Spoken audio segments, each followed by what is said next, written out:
અને એ ડેન્ગ્યુમાંથી ડિસ્ચાર્જ થયા પછી સતત માથું દુખવાનો ઇસ્યુ આવ્યો. રાતે 1:30 વાગે ખેંચ આવી ગઈ હતી, એની કોઈ ખબર નહોતી. હોસ્પિટલોમાં દવાખાનાઓમાં રિપોર્ટો કરાવવા ગયા, નોર્મલ માઇન્ડ હેમરેજ થયેલું હતું.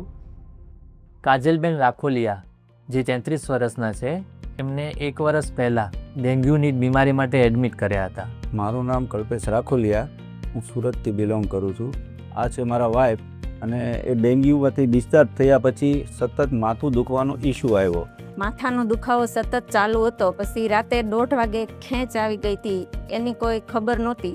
એના માટે અમે અલગ અલગ હોસ્પિટલોમાં દવાખાનાઓમાં રિપોર્ટો કરાવવા ગયા, જ્યાં તપાસ કરાવી તેમને ખબર પડી કે મગજની અંદર લોહી નીકળ્યું છે. અને ફરતા ફરતા અમે IR ક્લિનિક પાસે પહોંચ્યા. જેમાં અમે એન્જિયોગ્રાફી કરી.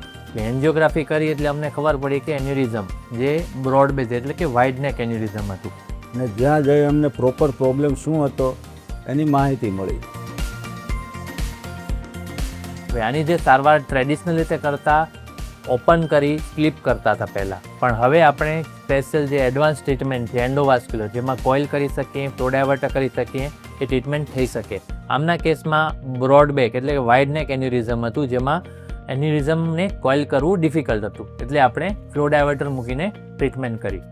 8 થી 10 દિવસ અમે ત્યાંથી ટ્રીટમેન્ટ લઈ અને ત્યાંથી ડિસ્ચાર્જ થઈ ગયા. એ પછી અમને રિઝલ્ટ પણ સારું મળ્યું. ફ્લો ડાયવર્ટરની ટ્રીટમેન્ટ થઈ ગઈ એટલે પેશન્ટ બીજા દિવસ ત્રીજા દિવસે એકદમ સારું હતું, પણ બ્લીડિંગ થવાને લીધે એમને 8 થી 10 દિવસ આપણે હોસ્પિટલમાં ઓબ્ઝર્વેશન માટે રાખ્યા હતા. પછી સતત અમે 6 થી 7 મહિના એમના ફોલોઅપ લીધા રાખ્યા, અને પછી પાછી રિપીટ અમે એન્જિયોગ્રાફી કરાવી, જેમાં કમ્પ્લીટલી એન્યુરિઝમ જતું રહ્યું છે. અને હાલ એકદમ સ્વસ્થ છીએ.